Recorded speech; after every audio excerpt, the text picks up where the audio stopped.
Buenas tardes y bienvenido a la quinta charla del grupo de aprendizaje de máquinas, inferencia y señales. Esta es la segunda charla de nuestra serie de Deep Learning. La primera fue introductoria, un poco más histórica. Esta se llama Deep Learning 1, redes neuronales convolucionales, que va a ser presentada por Matías Matamala, estudiante de magíster del Departamento de Ingeniería Eléctrica. Él trabaja en visión computacional. Y la segunda parte por Ignacio Reyes, también alumno de magíster del Departamento de Ingeniería Eléctrica. Y él trabaja en detección de supernova usando redes neuronales profundas.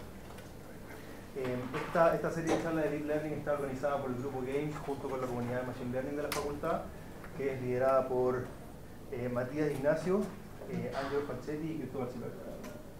Muchas gracias. Empezamos entonces. Bueno, buenas tardes a todos. Yo soy Matías por si acaso, Martínez, el profe del DIM, según tengo entendido. Me gustaría partir con una pregunta. ¿Cuántos de ustedes aquí están familiarizados con redes neuronales o Deep Learning de alguna forma? Ya son varios, pero igual esperaba que quizá podrían haber sido más.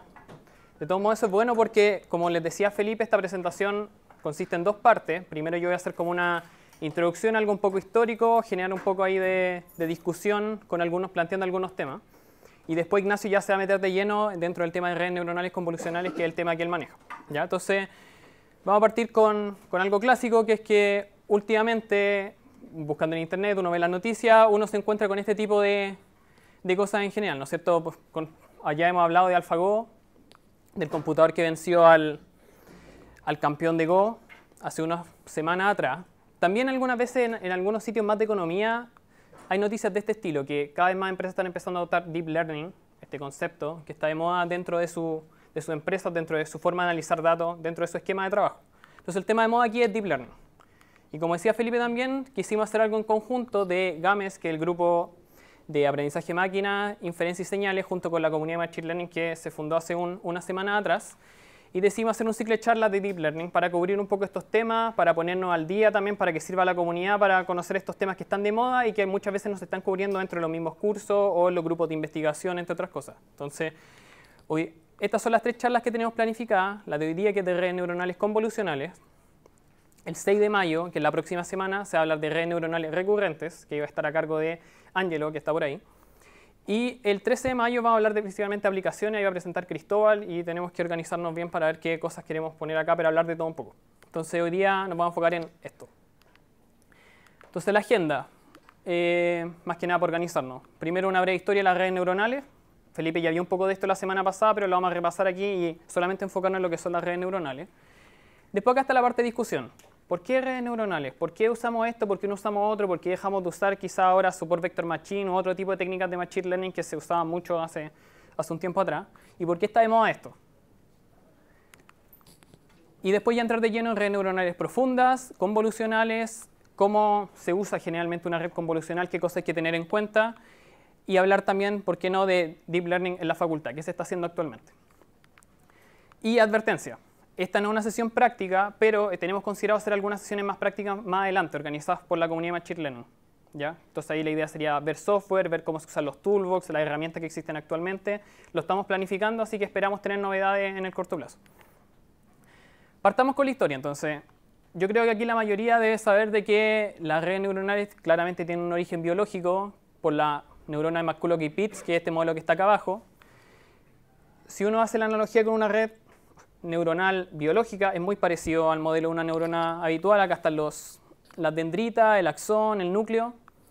En este caso serían unos señales de entrada, unos pesos, una suma de todas estas señales y una función de activación. Y este es como el primer antecedente que existe respecto al uso de redes neuronales o algo similar que podría estar relacionado a lo que conocemos ahora como redes neuronales. También es importante, y como inspiración biológica, está este libro de Donald Hebb, que es un fisiólogo que, inspirado un poco por el trabajo anterior y trabajo más relacionado a medicina, empezó como a ver cómo podrían aprender estas neuronas y planteó algunas estrategias al respecto. Acá hay algo interesante que algunas veces no se ve, que es que en el 1951 Marvin Minsky, que a algunos les puede sonar de nombre, construyeron lo que podría ser la primera red neuronal en hardware. Era un circuito que funcionaba como una red neuronal. En este caso eran 40 neuronas artificiales. Esta imagen que está acá era una de las 40 neuronas, así que pueden imaginarse que era una máquina bastante grande. Y simulaban el cerebro de un ratón tratando de recorrer un laberinto. Y este es como el primer modelo en hardware que se hizo de una red neuronal. Ahora, lamentablemente, después en el 55 Marvin Minsky dejó este trabajo botado, como que se desilusionó un poco del trabajo con redes neuronales, y después se metió a trabajar en otros temas. Y aquí está después lo que también muchos debemos conocer, que el perceptrón en el año 58 de Frank Rosenblatt. El perceptrón era una simulación que había en un computador, un IBM 704. Después se construyó una máquina que se llamó Perceptron, Perceptron Mark I, que procesaba imágenes de 40 por 40 píxeles.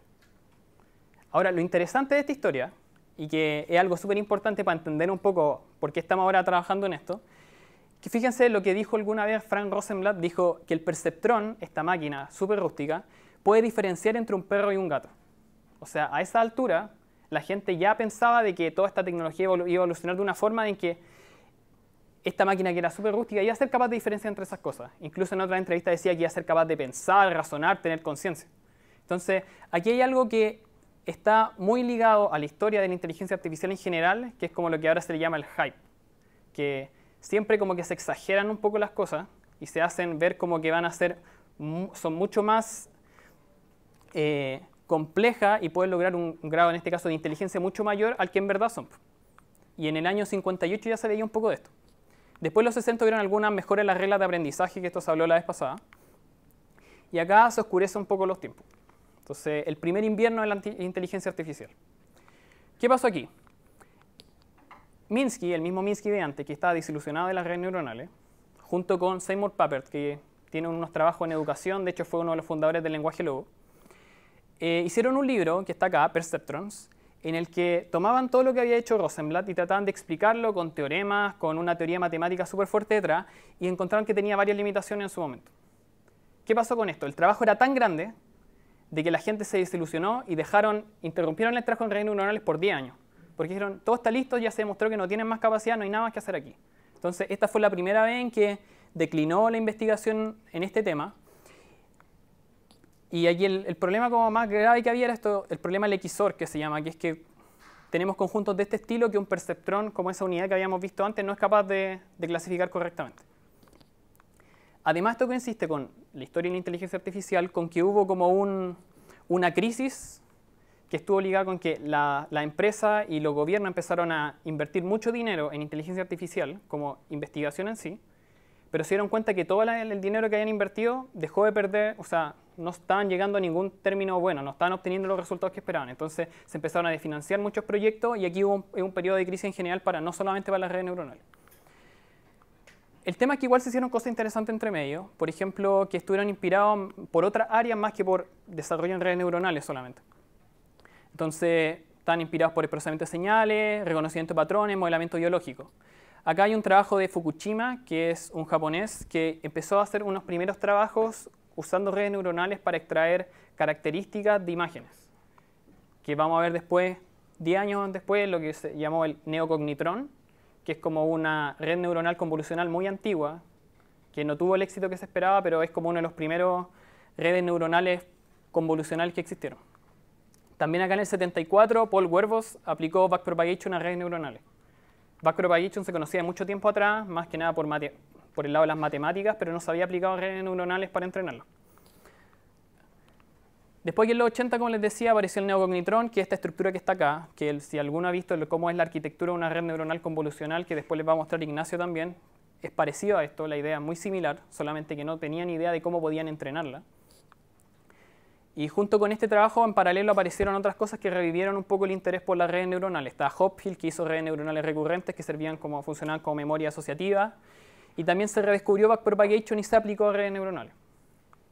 Y también apareció este libro, Parallel Distributed Processing, que es una colección de papers que se hizo que estaba muy relacionada con la investigación en redes neuronales y es como la Biblia de la gente que ama el conexionismo o esta investigación en redes neuronales.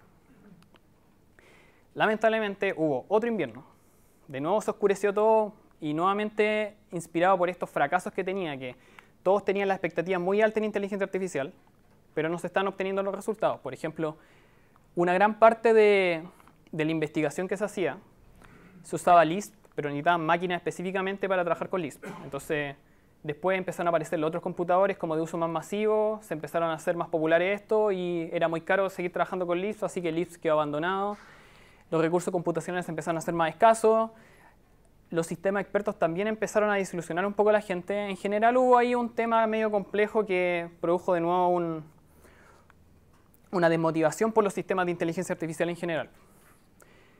Y por otro lado, más relacionado con el tema de las redes neuronales, también perdieron harta motivación porque aparecieron dos como enfoques súper distintos. Uno por el lado de la robótica, que decían de que si uno quiere hacer inteligencia artificial, no nos basta con que sea un computador o un cerebro, sino que tiene que tener un cuerpo.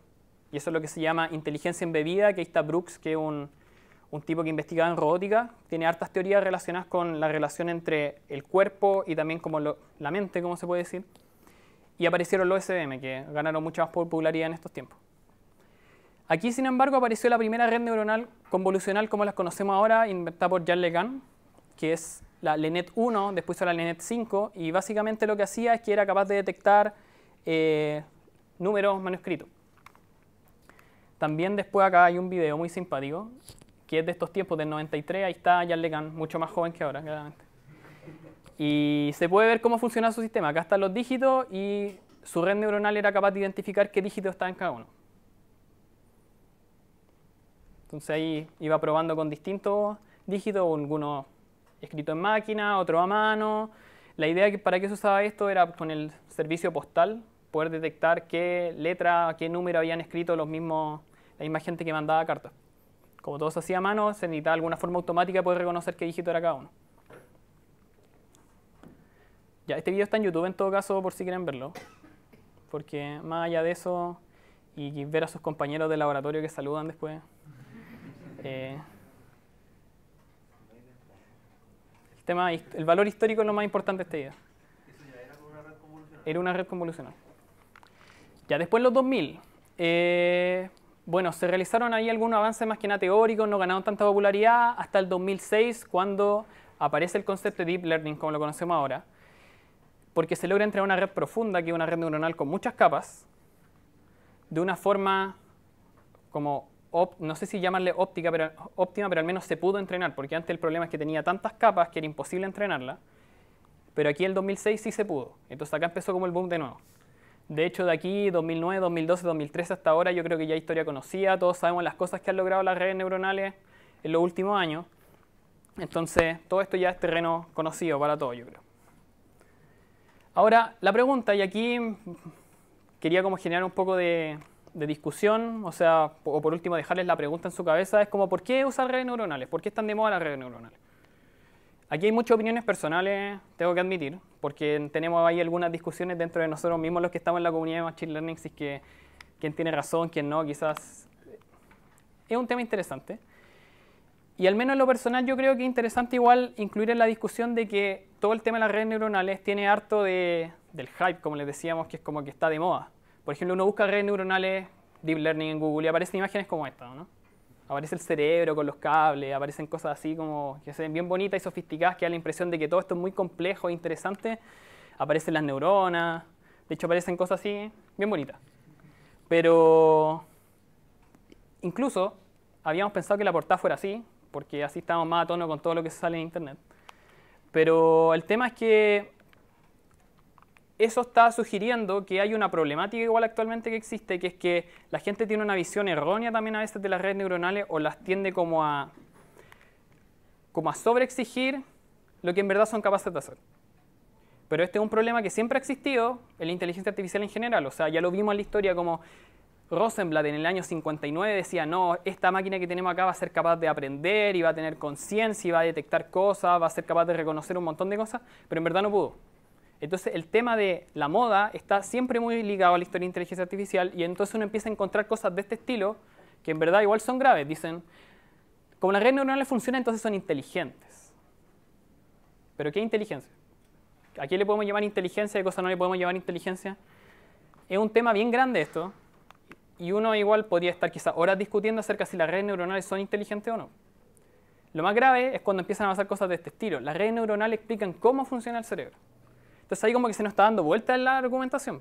O sea, estamos usando las redes neuronales para explicar el cerebro, o las queremos usar para otro tipo de cosas. No está muy bien claro qué cosas estamos usando para qué. O sea, si estamos usando la inspiración biológica para crear nuevas herramientas de ingeniería, o estamos usando las herramientas de ingeniería para explicar la biología. Este es un conflicto que siempre existe. De hecho, hay un libro, este que tengo acá, y yo se lo recomiendo a hartos que estén interesados, que el que está acá abajo, que habla de un efecto ELISA y falacia de atribución, que dice de que uno tiende a hacer estas cosas en los sistemas de inteligencia artificial, uno tiende como a asociarle como mucha más inteligencia porque cree uno que está teniendo un comportamiento que uno consideraría inteligente, o porque tiene el nombre redes neuronales significa que tiene que funcionar como una neurona, o el cerebro tiene que funcionar de esa forma. Entonces yo esto igual se lo recomiendo que lo revisen si les interesa el tema. A mí me interesa harto y es interesante cómo se repite, al menos en este libro habla de varios sistemas de inteligencia artificial que han habido durante el tiempo y cómo se repite el mismo patrón en todo ello. Entonces no deja de ser interesante considerar ese tipo de factores también al usar estos sistemas. Lo otro que plantea es que por un lado tenemos la ingeniería que busca soluciones para resolver nuestros problemas, por el otro lado tenemos la ciencia que trata de entender cómo funciona el cerebro, pero lo que está al medio no está muy claro. Entonces están apareciendo las ciencias cognitivas y la neurociencia tratando de conectar un poco las cosas y que las herramientas de ingeniería nos sirvan para entender la biología y logremos inspiración de la biología para crear nueva ingeniería. Entonces, ahora en la práctica lo que quería plantear también es que el proceso es meramente matemático. Claro, uno habla de red neuronal, está aprendiendo, etcétera, pero si uno empieza a analizar las ecuaciones, en verdad esto que está acá no es muy distinto de lo que es la ecuación que está allá. O sea, tenemos la entrada que es x, lo multiplicamos por unos ciertos pesos, que es el W, le aplicamos una función de activación, que es este phi, y obtenemos una salida. Y eso es todo. Esa es la red neuronal. ¿Y qué está haciendo? Generando un plano que separa las dos clases que nos interesa clasificar. El problema es que esto, con esta estructura, no funciona en problemas de este estilo. O sea, si tenemos dos conjuntos que queremos separar así, no podemos tirar una recta entre las dos que lo divida porque siempre nos queda un poquito de esta abajo y viceversa. A menos de que empecemos a incluir capas, que es como lo que empezó a hacer la gente con el tiempo. Entonces empezamos a crear estructuras más complejas y somos capaces de generar algo como eso. Nos empezamos a ajustar un poco a los datos que queremos aprender. ¿Cómo se logra eso? Composición de muchas funciones. Entonces acá está nuestra entrada, la multiplicamos por los pesos, aplicamos una función, la multiplicamos por un peso, función, peso, función. Al final tenemos una... ¿cómo se puede decir esto? Un montón de funciones anidadas una con la otra que están produciendo comportamientos mucho más complejos. Pero no deja de ser algo ajeno a lo que ya conocemos. De hecho, esto es muy similar a lo que pasa un poco con los SVM, con el truco del kernel, en que tenemos este conjunto así muy complicado, que nosotros aplicando un kernel provocamos una deformación en el espacio y logramos separar los puntos de alguna forma lineal, con un hiperplano, con una recta, etc. Sin embargo, las redes neuronales no pasa esto de forma tan instantánea. Y aquí hay un GIF súper interesante que está en internet en un blog que también les recomiendo, que es que pasa algo como esto. Esto es lo que estaría pasando en el espacio con una red neuronal. Estamos como distorsionando el espacio de una forma en que después sí es posible tirar una recta entre los dos. Y esto ocurre gradualmente. Entonces no es como en un SVM que uno aplica el kernel y el espacio se separa, sino que aquí, mediante el entrenamiento con muchas muestras, estamos produciendo un efecto de este estilo. Y esto es lo interesante, porque presenta una mayor flexibilidad que otros sistemas. Entonces, si se dan cuenta, todo esto está hecho solamente con operaciones matemáticas. Entonces, quizá ahí también por eso estaba la pregunta anteriormente, la biología y todo esto, quizás funcionamos así, quizás no. Es interesante discutirlo. Ahora, si les gustaría seguir jugando con este tipo de cosas, y aquí yo voy terminando mi parte, hay una página que salió hace muy poco que se llama Playground de TensorFlow, que es la librería de Machine Learning que tiene Google, que les voy a mostrar ahora. Rápidamente para no quitarle tiempo a Ignacio con su presentación. Esta es la página. Entonces, aquí no se alcanza a notar muy bien, pero este es un conjunto muy parecido al que teníamos antes, ¿cierto? Y uno acá puede armar la configuración que uno quiera. Por ejemplo, acá tenemos dos entradas, tenemos una neurona y tenemos el conjunto de salida. ¿Qué pasa si nosotros tratamos de entrenar a este sistema para que clasifique esto? Veamos. Ahí se puede ver como cuál es el error que está asociado. Y si se dan cuenta, tiró una recta, ¿no? Como nos decía el modelo que iba a pasar. Si nosotros entrenamos esto de nuevo, probablemente nos va a quedar una recta en otro lado. Ahora, ¿qué pasa si nosotros empezamos a agregar neuronas? Agregamos dos. Tenemos dos entradas, dos neuronas, que serían dos salidas. empiezan a ocurrir algunas cosas interesantes. Se dan cuenta que divide el espacio de otra forma y trata de ajustarse en algunos momentos. ¿Qué pasa si agregamos 3? Si agregamos 3, es como que estamos aumentando la dimensionalidad del espacio. Y de hecho lo que ocurre es que cuando uno empieza a entrenar, esto converge a la configuración que uno quiere. Ahora, yo les recomiendo aquí, les voy a dejar aquí la página, no sé si la alcanzaron a notar, para que puedan jugar con otros demos. Por ejemplo, acá está el XOR, que hablaba anteriormente. Ahí estaría un perceptrón normal. Nunca va a dividir el espacio de la forma que queremos. Si agregamos 2 neuronas, en verdad tampoco le estamos agregando mucha información adicional para poder discernir. Pero si le agregamos 3, lo separa de una forma mucho más interesante. Entonces esto sugiere un poco una relación entre el número de neuronas que estamos incluyendo acá con el efecto que queremos obtener en el espacio. ¿Cuál es el problema de esto? De que nosotros no conocemos este dibujo, ¿cierto? Muchas veces no conocemos cuál es la forma que tiene el espacio del problema en el que estamos trabajando. Ahí no nos sirve mucho esto. De hecho, es por eso que ahora, con esta arquitectura bien simple, no es suficiente. Y hay que ir mucho más profundo. Y ahora Ignacio les va a hablar de la segunda parte, que ya es con arquitectura mucho más profunda de redes neuronales. Así que ahora queda Ignacio a cargo de esto.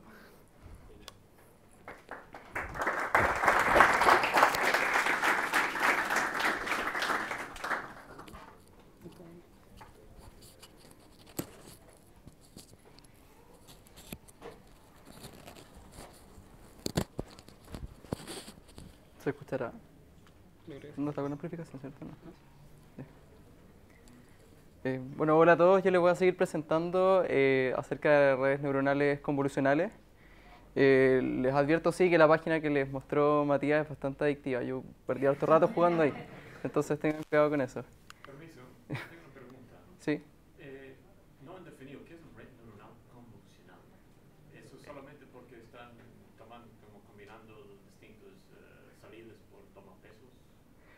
No, lo que pasa es que sí, justamente las redes neuronales convolucionales son un caso específico de las redes neuronales donde se ponen algunas restricciones en la arquitectura y en las conexiones de las neuronas, y que tienen la gracia de que funciona muy bien en algunos problemas como de visión o de reconocimiento de habla y en varias aplicaciones de ese estilo. Entonces, bueno, para hablar un poco acerca de Deep Learning y este tema de hartas capas, una de las motivaciones que hay es justamente la intención de expresar o descomponer los conceptos complejos, como por ejemplo un automóvil, en base a conceptos más simples. Entonces lo que nosotros tenemos es que las señales que recibe un computador o que queremos procesar en un sistema de visión computacional, el computador las ve simplemente o están almacenadas directamente como las intensidades de los píxeles. Y eso es indescifrable cuando se está trabajando a ese nivel. Pero la intuición nos dice que tal vez sería sensato empezar a reconocer de a poco los objetos más sencillos, reconocer por ejemplo bordes, y de a poco ir componiéndolos y armar conceptos más complejos, como por ejemplo detectar focos o ruedas o alerones o partes del auto, y después darnos cuenta que si se presentan varios de esos conceptos simultáneamente, entonces uno podría decir, o el computador podría decirnos que estamos en presencia de un automóvil deportivo.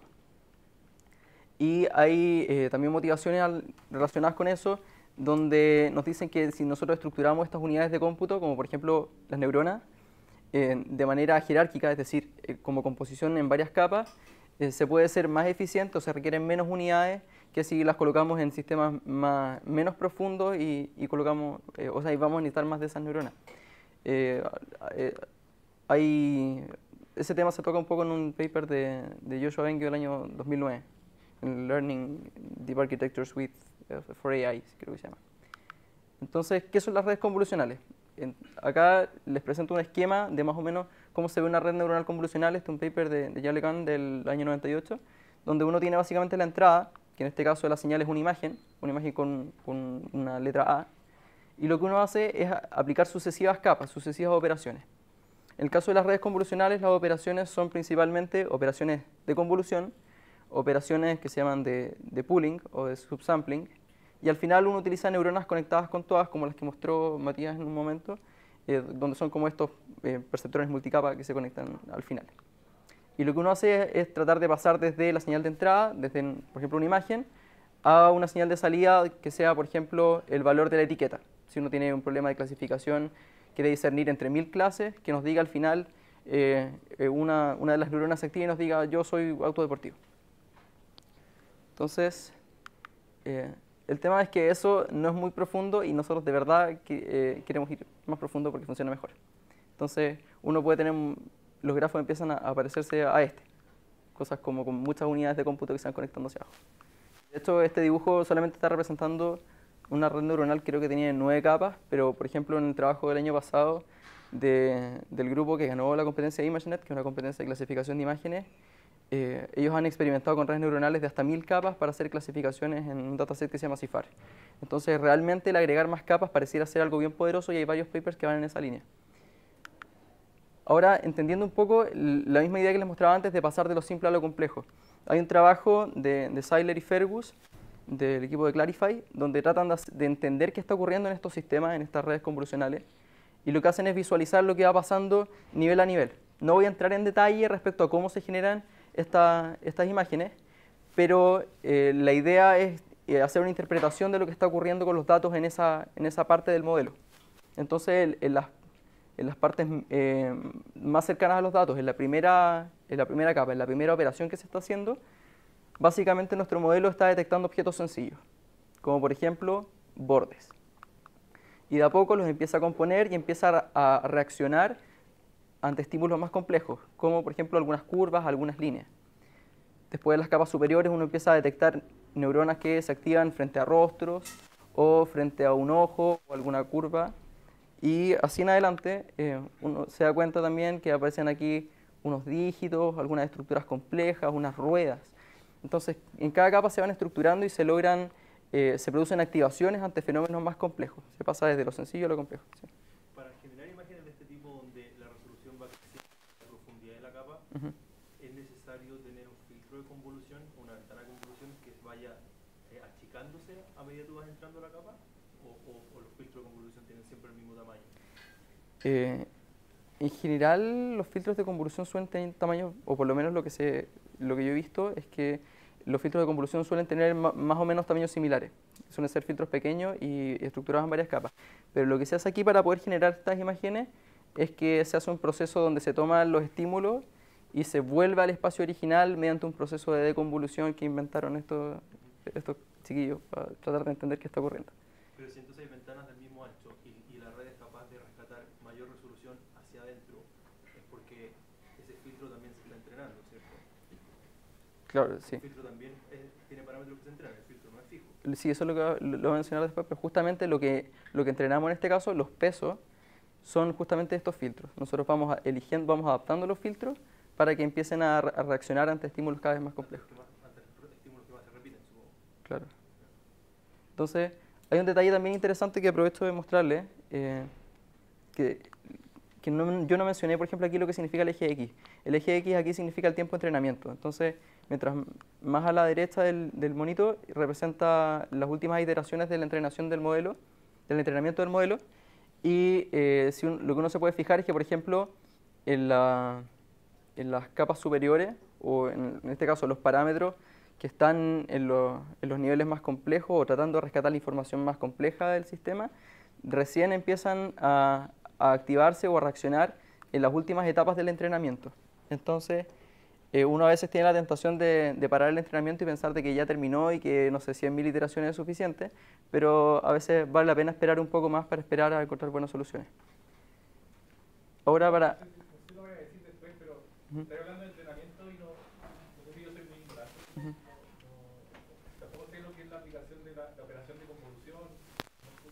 Sí, eso lo voy a explicar ahora. Ahí lo voy a explicar. Sí. Entonces... Lo digo tan súper lindo, pero me va a dar lo que está pasando. Sí. Sí, solamente en el fondo quería explicar esta idea de que estamos pasando desde lo más simple a lo más complejo en el modelo. Entonces, justamente en este demo en el curso de redes convolucionales de Stanford, está explicado de manera súper clara qué es lo que es una operación de convolución. Y esto está...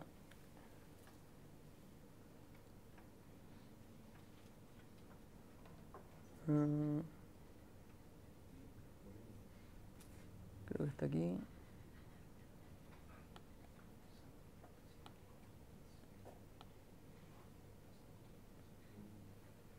aquí está.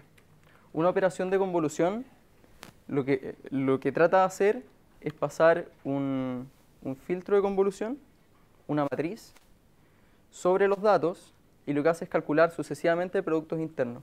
Es igual que una operación de convolución de una dimensión, pero lo que hace esto es en 2 dimensiones. Entonces, si uno tiene los datos de entrada, por ejemplo, una matriz de datos o una imagen, y uno tiene un filtro de convolución, lo que uno hace es sucesivamente posicionar este filtro sobre la imagen, calcular un producto interno y después colocar ese resultado en la salida. Lo que pasa también es que estos datos, estas imágenes, tienen varios canales. En el caso de las imágenes de RGB son 3 canales y posteriormente en las redes van apareciendo más canales. Entonces, uno tiene filtros para cada canal y realiza esta operación en cada canal y después al final agrega todos los datos en los condensa en un solo valor. Entonces, es básicamente tomar un kernel de convolución, deslizarlo sobre la imagen y uno obtiene una versión transformada de la imagen. Y estas versiones transformadas lo que hacen es rescatar características como por ejemplo bordes o distintas estructuras empiezan a aparecer en las versiones transformadas. ¿Queda claro lo que es una operación de convolución? No, pero eso lo que está hablando es como un preprocesamiento. ¿Dónde está la parte como supervisada que yo aprenda de o ajuste los pesos en función de qué tanto se equivoca la red o no se equivoca? Estos pesos de aquí, los que se aplican sobre los datos, son los parámetros que son aprendidos por el modelo. Entonces, ¿Puedo dar un ejemplo? sí. Si estuviéramos en una aplicación de reconocimiento de cara, Ujú. una red de convolución, seguramente después del entrenamiento va a haber una de estas ventanas que va a tener una forma de boca. Entonces cuando yo esté pasando esa ventana por la imagen y justo calce la ventana con la boca, eso va a activar una neurona. Va a tener un valor muy grande porque como la ventana se parece a una boca, la convolución va a alcanzar su máximo Cuando calcen los dos de la imagen sea una boca, que va a ser la norma de la ventana, sí. ¿cierto? Entonces seguramente va a haber otro filtro que se va a aprender como un ojo, como una nariz, seguramente no tan explícito, pero no le gustaría que pasara eso, ¿cierto? Sí. Y una forma seguramente no haciendo machine learning sería poner un filtro en una boca, poner un filtro en un ojo, pero la idea que queremos es que naturalmente el algoritmo encuentre cuáles son los mejores filtros. Claro. ¿Cierto? Entonces, estrategias anteriores lo que hacen, por ejemplo, es diseñar filtros, como puede ser un filtro de Gabor. Pero en este caso, los filtros son parte del problema y son los que tratamos de encontrar automáticamente. Momento, entonces, como cuando tú haces ese tipo de convoluciones, estás efectivamente construyendo los feature vectors. Sí, justamente. Y después tú tienes como una entrada para cada elemento de esos vectores, como tiene un neurona de input. Claro, o sea, las primeras capas de la red, que son las capas de convolución, actúan como extracción de características, pero son flexibles que pueden extraer cualquier característica que sea una combinación lineal local, que es la convolución. Entonces por eso se ajustan esos pesos juntos con las conexiones del resto de los campos.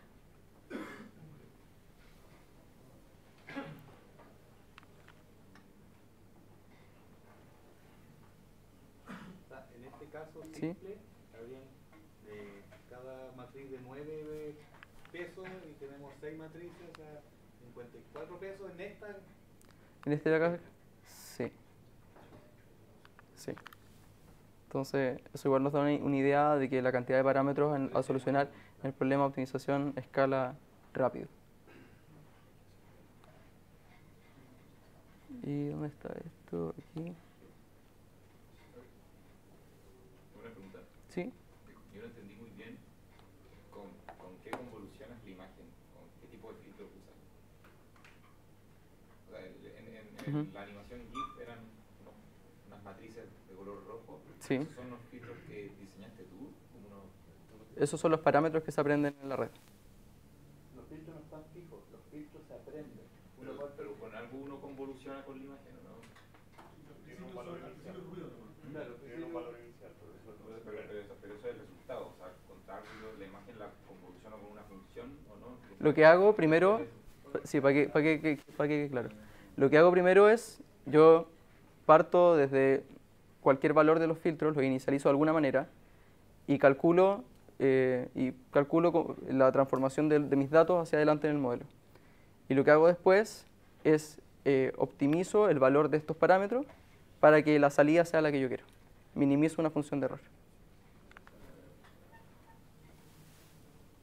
¿Dónde está el play acá? Entonces, perdón,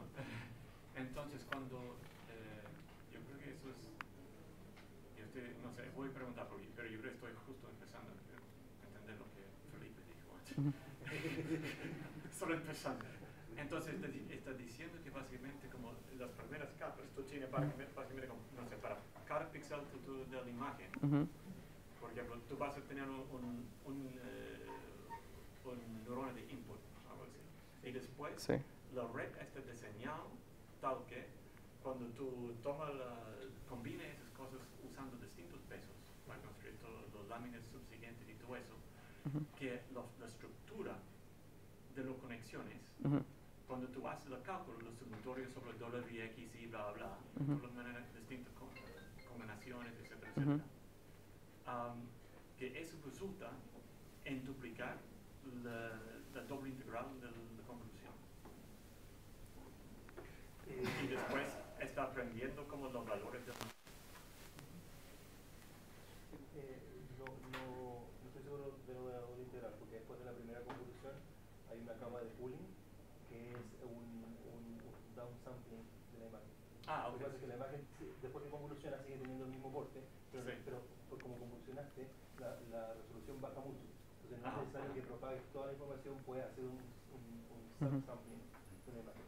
Pero entonces tú estás básicamente como estás filtrando en una versión downsample, así de... Claro, y después de esa versión que va a crear la frecuencia, hay otra convolución, que es una convolución que tiene un rango mucho más amplio. Entonces, al final se crea como un banco de filtro. Sí, yo estoy pensando que probablemente tú si tienes distintos componentes que están importantes o algo así, por ejemplo, no sé, boca, nariz, ojos, no sé, que esos, por fin, cuando la red prende los pesos, algo así que está aplicando, que resulta que efectivamente genera internamente efectivamente como 4 filtros en paralelo, una cosa así. Y después se está combinando esos en las láminas, las capas más tardes o más cerca de la salida. Pero eso es todo automático, ¿no? Sí, voy a aprovechar de mencionar un par de cosas. No sé si se acuerdan, en una diapo, la voy a buscar. Hay una diapo del MATI donde explica esto de acá. Dice que nosotros podemos construir modelos como la composición de muchas funciones. Entonces, aquí en redes neuronales convolucionales profundas es lo mismo. Lo que pasa es que lo que uno va haciendo es que realiza una operación de convolución sobre los datos y sobre eso le aplica una función de activación. Y después realiza otra operación de convolución, una operación de filtrado, y le aplica otra activación y así sucesivamente. Entonces, estos filtros son justamente los parámetros que son aprendidos y son ajustados durante el proceso de entrenamiento. Y estos filtros lo que hacen, por ejemplo, los primeros filtros que se van aplicando es detectar estructuras sencillas, como por ejemplo borde, y al final resulta que el efecto conjunto de todo este sistema compuesto es capaz de reaccionar o estimularse ante fenómenos complejos, como por ejemplo una boca, como por ejemplo un rostro, como por ejemplo detectar un parque de diversiones. Perdón, ¿el sampling en qué momento se hace? El sampling es una de las operaciones. O sea, la phi, con respecto a tu... Hay algunos phi que son convoluciones, otros phi que son sampling, y hay otras operaciones más que uno también puede colocar. Entonces, aquí está. Uno realiza operaciones de convolución, después hay una operación de subsampling que voy a explicar después. Hay operaciones de convolución, y así uno va procesando los datos, los va transformando, hasta llegar a etiquetas o a funciones objetivas. Disculpa, la estructura siempre, así como la que estáis mostrando, que es como preprocesamiento y después la red neuronal. Es que ese preprocesamiento es parte de la red neuronal. Sí, pero me refiero a que como lo mostráis tú es como convolución, sampling, convolución, otras cosas, y finalmente lo mostráis como una parte diferente de la red, o sigue siendo igual, lo mismo que estáis viendo. Lo que pasa es que hay distintos tipos de capas que se pueden utilizar. Una de ellas es la capa de convolución. Y en general la estructura tiene más o menos esta forma. Ya, mi pregunta entonces es como, tú tenés como, no sé, 4 o 5 operaciones y la usáis como queráis. Sí. Ya. No se veía en el dibujo, pareciera como que tenía una parte donde se partía. No. Lo que pasa es que están dibujados distintos porque son distintos tipos de operaciones. Pero lo que Sí. Sigue siendo lo mismo. Sí, esto acá son otras operaciones. Que son operaciones en este caso de full connection, se llama. Y esa es una de las dificultades que tiene este proceso, que uno también, cuando tiene que diseñar estos modelos, tiene que elegir qué es lo que va a colocar en cada parte y cuántos va a colocar.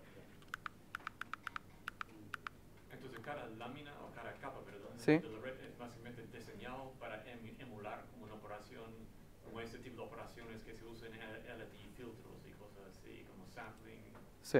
o convolución, o no sé, como expansión, compresión, no sé, como cualquier. Sí. Okay. Entonces acá hay un ejemplo, en este caso es una red convolucional que es parte del paper de DeepFace del equipo de Google, o sea, perdón, del equipo de Facebook. No sé si se han fijado cuando ustedes están en Facebook que les sugiere automáticamente etiquetar a sus amigos. Bueno, entonces lo que hacen es algo más o menos así. Bueno, primero le hacen un preprocesamiento con otra técnica que no tiene nada que ver con Deep Learning y después toman la imagen del rostro y le aplican una operación de convolución y otra operación y así a través de una red convolucional transforman la cara de nuestros amigos en algún feature vector, en una etiqueta. Entonces se van transformando, realizan distintas transformaciones que van rescatando la información útil y van reaccionando ante fenómenos complejos para poder discernir entre varias personas. Y la otra operación, que es muy importante dentro de las redes convolucionales, además de la convolución, que es este paso de matriz, es el pooling, que es un subsampleo. ¿Qué es lo que pasa? Que tenemos muchos datos. Tenemos muchos datos y ya rescatamos una representación que funciona mejor que la que teníamos en la capa anterior. Entonces lo que uno hace es subsamplear para reducir el tamaño de los datos y para eso lo que uno hace es tomar, por ejemplo, mi imagen, pongo una grilla sobre la imagen y en cada región de la grilla me quedo con uno de los valores que la represente. Habitualmente uno lo que hace es tomar el máximo de estos valores.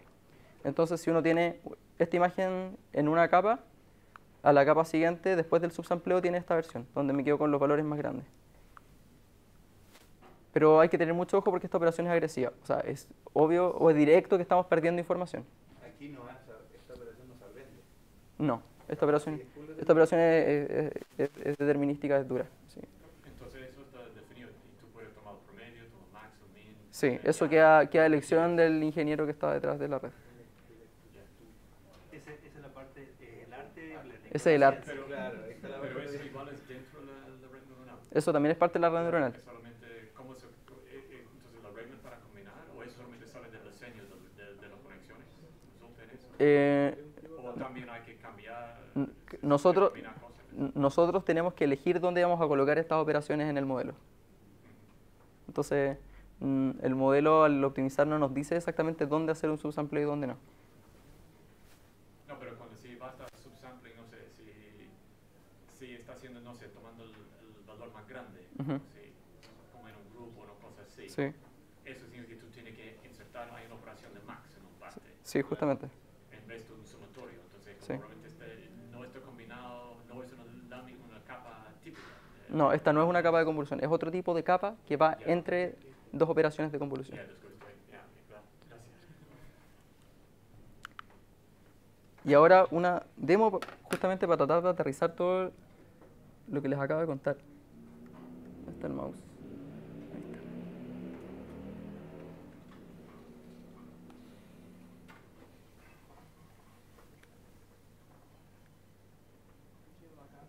Sigo acá.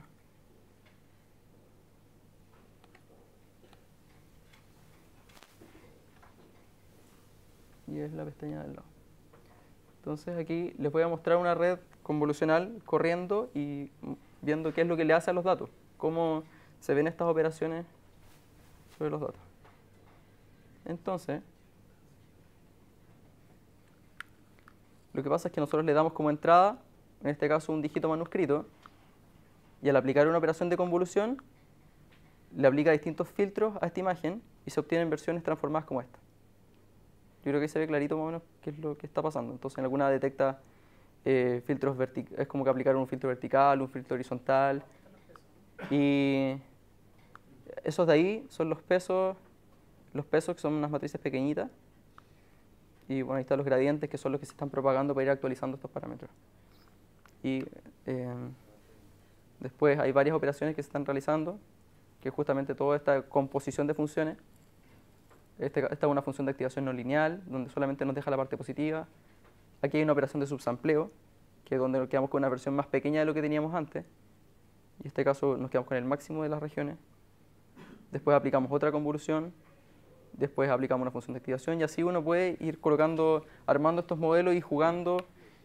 Y esa es la dificultad de todo esto. Tratar de de elegir un buen modelo.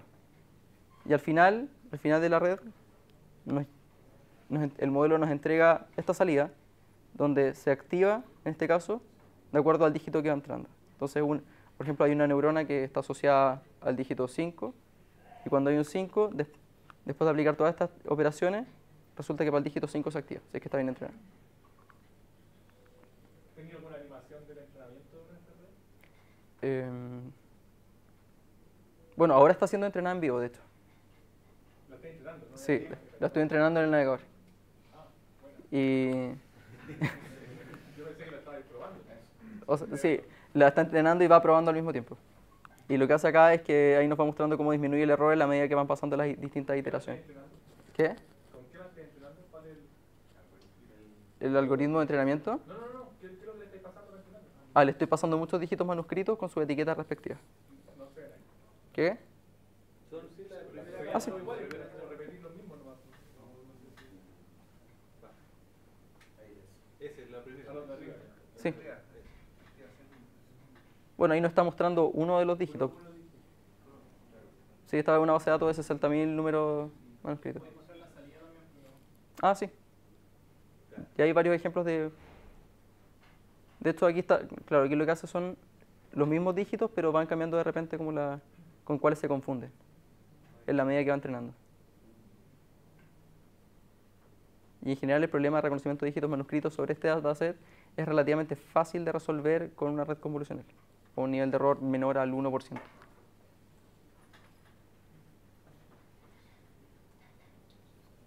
Déjala. O sea, déjala y Pa- la pa- presentación para ver cómo resulta el resultado. ¿Cuánto se demora? Ya llevas un tercio del conjunto, ya me dice bien. ¿Del dataset? Sí, ¿y cuánto está el nivel de error? ¿Aparece? Todavía se está equivocando. Todavía. Dice accuracy de validación de... Bueno, todavía se puede llegar a menos. Está en 0.9 el error, por ciento de error.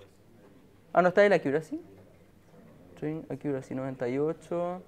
Sí, todavía... El entrenamiento está en 0.90 y tanto y el de test está en 0.90. Todavía se puede llegar a menos que esto. Claro. Entonces la voy a dejar corriendo. Oye, esta simulación ¿Sí? está corriendo en el server de ellos. No, está corriendo en un script de JavaScript. O sea, es JavaScript. Está corriendo. Sí, sí, Por eso se llama Conda.js. sí, por JavaScript.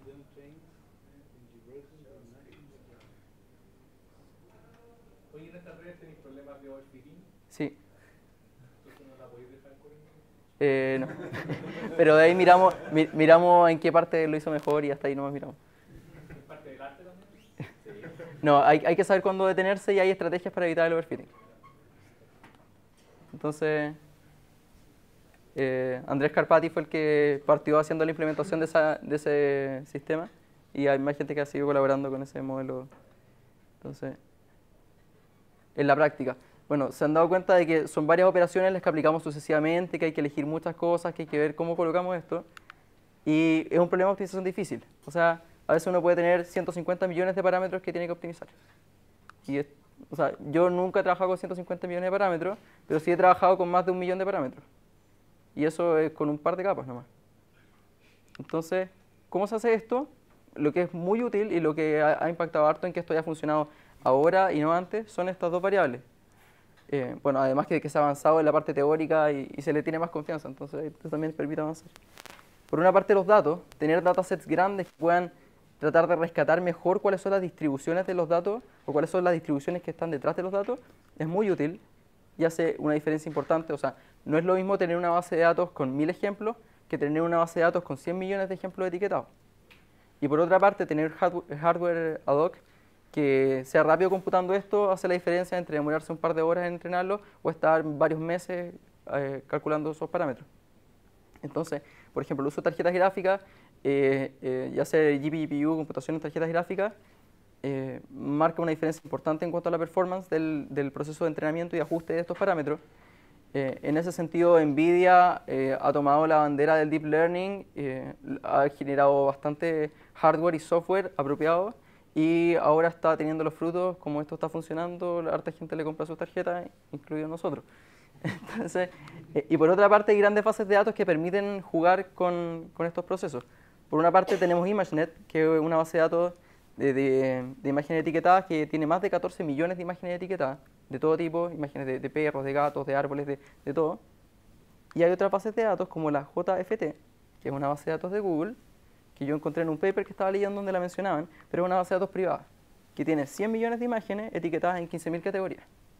Y cuando uno mira, por ejemplo, y se da cuenta de que Google ha liberado TensorFlow, que es el software que ocupa Playground, el que mostró Matías, claro, justamente liberan el software, nos entregan buenas herramientas para trabajar, pero tal vez lo más valioso está acá. Entonces, es súper importante quién tiene el manejo de estas grandes bases de datos y todo el valor que le puede sacar a esto. Eligiendo los hiperparámetros. Esta es la parte difícil del proceso. Entonces, hay muchas cosas que hay que elegir. Hay que elegir cómo se van deslizando estos filtros de convolución, si nos vamos a ir saltando espacios, cómo vamos a inicializar los parámetros, cuántos filtros vamos a poner por cada capa, de qué tamaño van a ser los pooling, cuántas, bueno, en el caso de las neuronas de otros modelos, cuántas neuronas colocamos, cómo elegimos las tasas de aprendizaje. Habitualmente uno entrena de grupos en batches, entonces de qué tamaño son los batches, y así, hay muchas cosas que hay que elegir. En general hay varios consejos de otras personas, hay varias técnicas que uno elige, por ejemplo, para elegir cada cuánto saltarse o elegir la cantidad de filtros, hay consejos que uno puede mirar en otros papers, o las inicializaciones, donde hay gente que ha trabajado en ver más o menos cuál es un buen valor para setearlo. Pero esto depende mucho de la experiencia de las personas que están trabajando con Deep Learning. Y elegir la arquitectura tampoco es trivial. O sea, ¿dónde pongo cada capa? ¿Qué capas pongo? ¿Cuántas capas?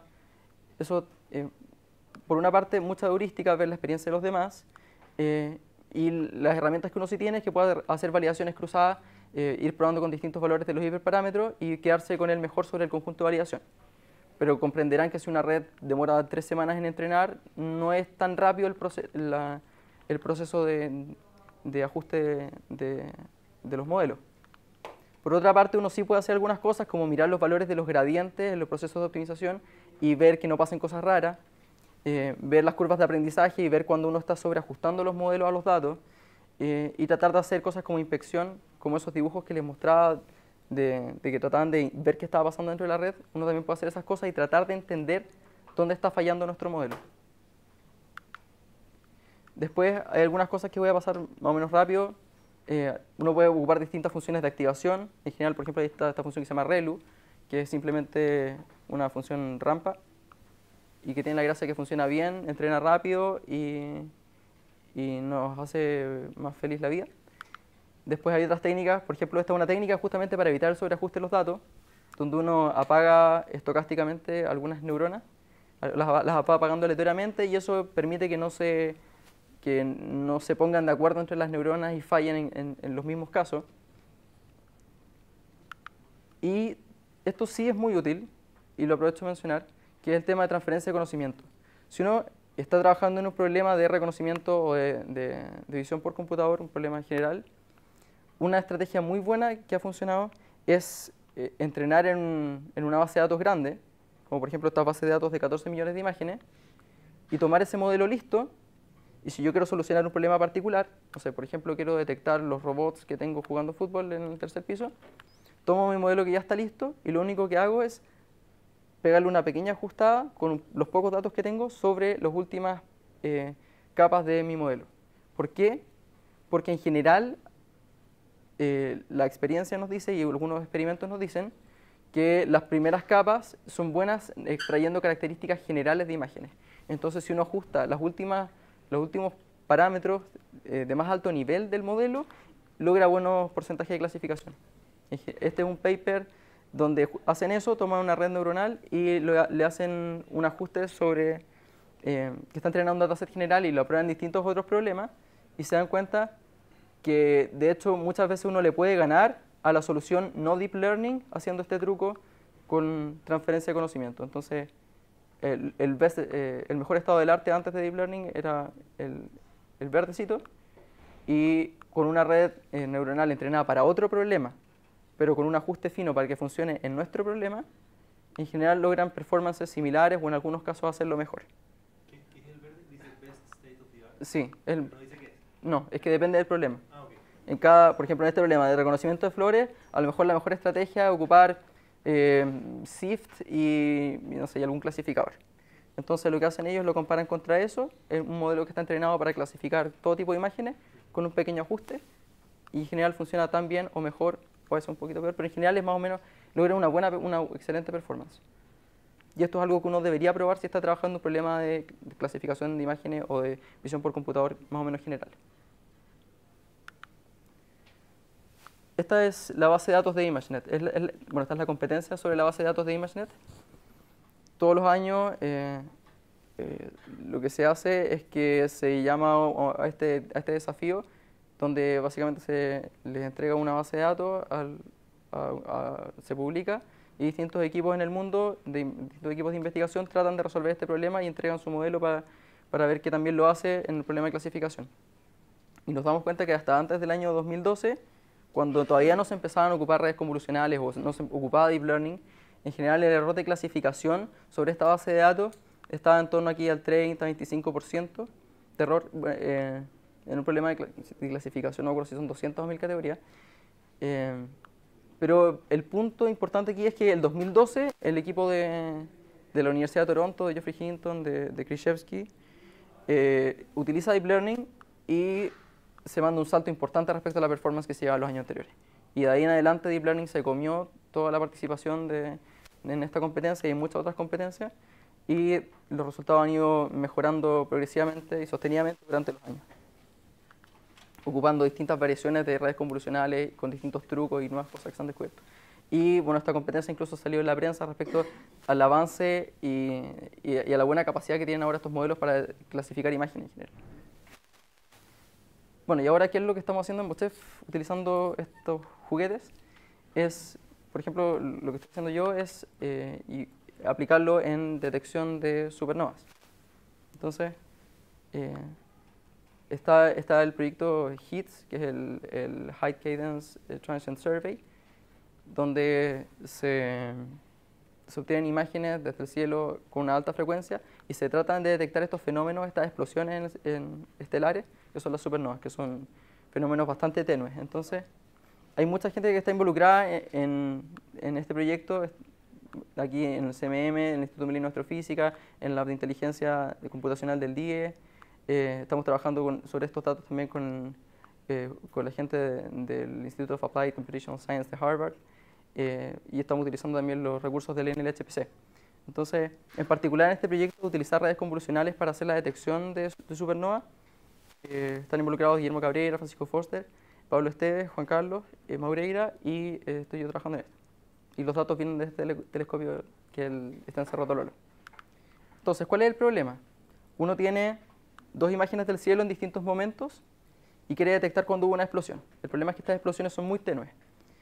Y lo que uno hace es toma estas dos imágenes, las resta, y uno dice, si en la diferencia entre dos momentos hay alguna mancha, entonces es porque algo cambió, y si algo cambió, eso puede ser una supernova, y eso es súper interesante para nosotros. El problema es que estas manchas aparecen porque hay supernovas, pero a veces porque hay errores. Entonces, algunas veces hay fenómenos interesantes como una supernova, donde uno mira desde un instante inicial a otro y aparece un fenómeno, hay una explosión, o a veces no cambió nada, pero simplemente uno restó mal y aparece un artefacto extraño. El tema es cuando uno quiere hacer esto y quiere tener un sistema que procese y detecte supernovas en tiempo real, la mayor parte de los datos o la mayor parte de los candidatos que aparecen no son interesantes, son estas cosas desagradables. ¿Y qué es lo que tratamos de hacer? Ocupar redes neuronales convolucionales para que nos digan cuáles son las interesantes y cuáles no. ¿Cuáles son los resultados que hemos tenido hasta el momento? Básicamente mostrarles que esto funciona, y funciona, según lo que nosotros hemos probado, mejor que la estrategia anterior, que era utilizar extracción de características y un random forest para hacer clasificación.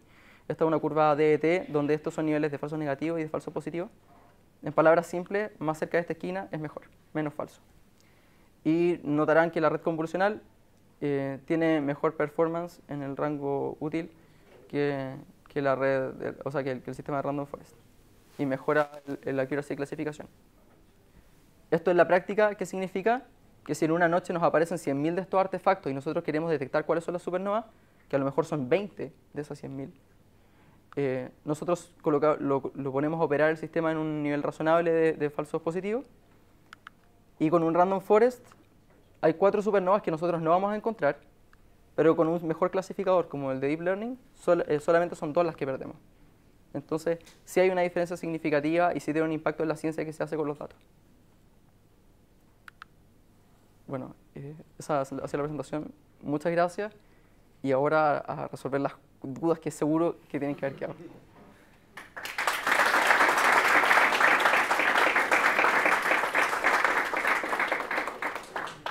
Bueno, gracias por la charla, súper buena. Seguro hay preguntas. ¿Quiere partir? Tengo una pregunta. ¿Qué hardware usan ustedes para resolver estos problemas?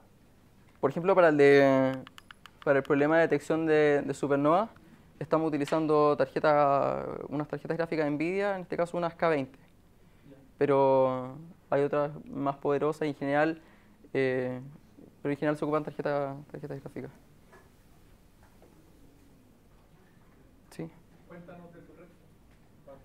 ¿Cuántos parámetros tenía? ¿Cuántos demoraste? Hemos probado, bueno, han habido distintas iteraciones, como hay que elegir muchas cosas, uno va probando y se va dando cuenta de dónde está fallando el modelo.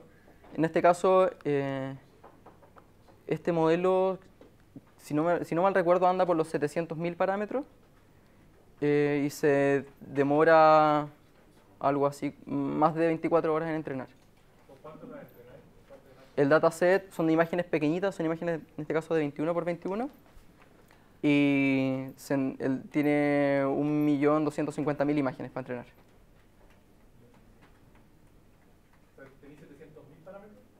¿Lo entrenáis con 1.200.000 imágenes? Sí. O sea, te convendría... No, pues tenéis más parámetros. Y la pregunta es cuál es la diferencia. O sea, pareciera que el orden de magnitud de los parámetros es muy similar al orden de magnitud del tamaño de entrenamiento. Suena raro. Suena raro, pero lo que pasa es que, a diferencia de una red neuronal MLP tradicional, donde uno tiene muchos grados de libertad porque hay muchas neuronas conectadas contra todas, el hecho de que aquí sean filtros los que van pasando y que las conexiones sean locales, hace que en la práctica el problema de optimización converja rápidamente a una buena solución. Entonces, a veces uno se topa con que tiene, por ejemplo, el modelo de ese número enorme que mostré que eran 150 millones de parámetros, estaba sobre ImageNet y ImageNet no tiene 150 millones de imágenes. Entonces, funciona porque converge rápidamente a una buena solución, pero sí efectivamente son más parámetros en ese caso que ejemplos.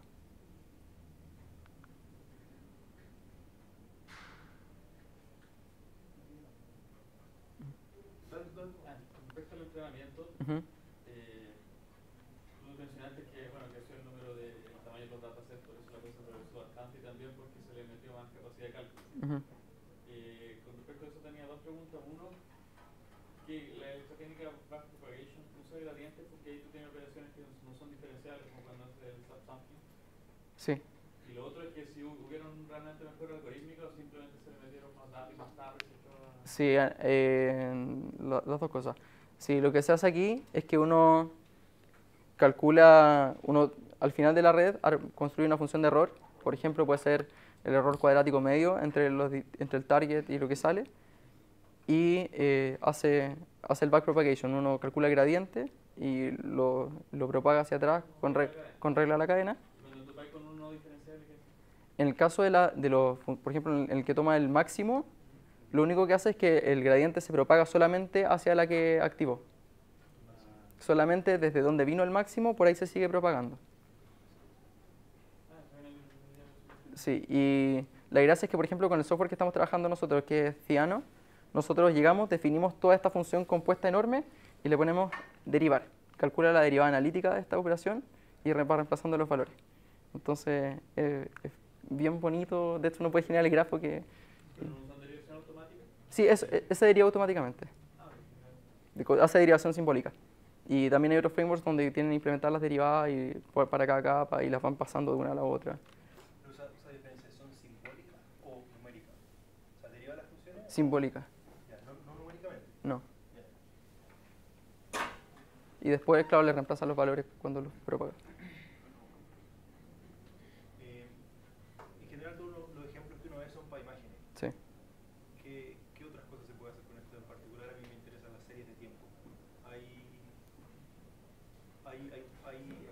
¿Está probado que funciona bien para hacer ese tiempo o tengo que tener algún cuidado especial si la quiero aplicar para hacer ese tiempo? Yo sé que se ocupan en... Sí, eso es cierto. Uno podría utilizarlo también en otro tipo de datos, como por ejemplo en video, pero en general son datos que tienen esta coherencia espacial donde uno, o que una de las entradas, como un píxel, al lado del otro están altamente correlacionados y uno aprovecha esa estructura para que funcionen bien. Entonces uno las puede ocupar, yo no lo he hecho, pero entiendo que se pueden ocupar seguramente para temas de audio o video o cosas similares, donde hay series. Pero en el caso donde uno tiene secuencias, lo que funciona muy bien es lo que va a explicar Ángelo la otra semana, que son las redes recurrentes, que es un modelo que tiene estados internos que dependen del tiempo y dependen de las iteraciones anteriores y van prediciendo, utilizando estas secuencias de datos y una representación que tienen de estos datos. Y han mostrado tener funcionamientos muy poderosos y asombrosos. Esa red que hablas de la concurrencia serviría más para detectar, por ejemplo, movimiento en un video. Poder, por ejemplo, verificar.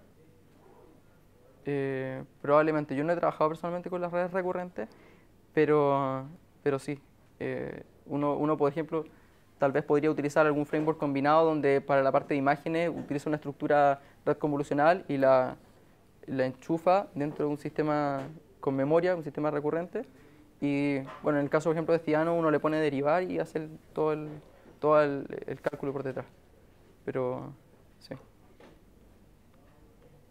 Si tuviera que hacer una tablita resumen de comparar un backpropagation, un perceptor multicapa, sí, contra estos CNN, o sea, lo que hay mostrado aquí que esto pareciera tener muchas más capas.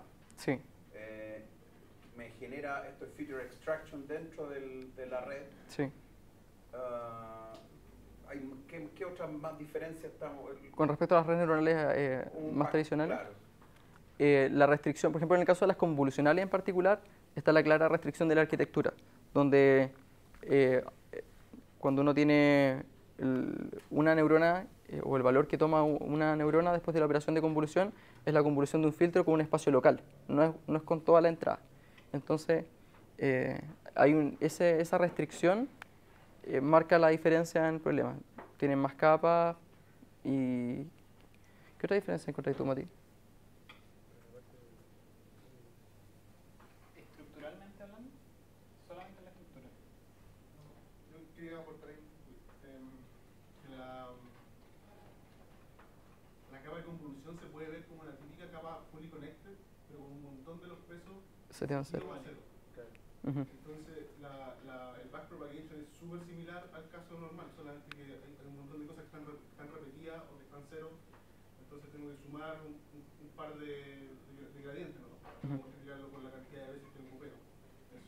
Sí, ese es el ejemplo más claro de la restricción de la arquitectura. Pero también esa arquitectura está restringida para poder trabajar con las tarjetas gráficas, porque básicamente como son filtros, la tarjeta gráfica toma una imagen, le hacen un filtrado y tienen la siguiente y después la pueden reducir. Entonces, digamos, al trabajarlo de esa manera usando convoluciones se puede aprovechar el hardware del GPU. Sí, y de hecho, por ejemplo, hay algunos frameworks específicos o algunas librerías específicas donde restringen, por ejemplo, que los tamaños de los filtros sean potencias de 2 y cosas de ese estilo para poder hacer las computaciones, los cómputos más rápidos dentro de las estructuras rápidas de las tarjetas gráficas. Y una última pregunta.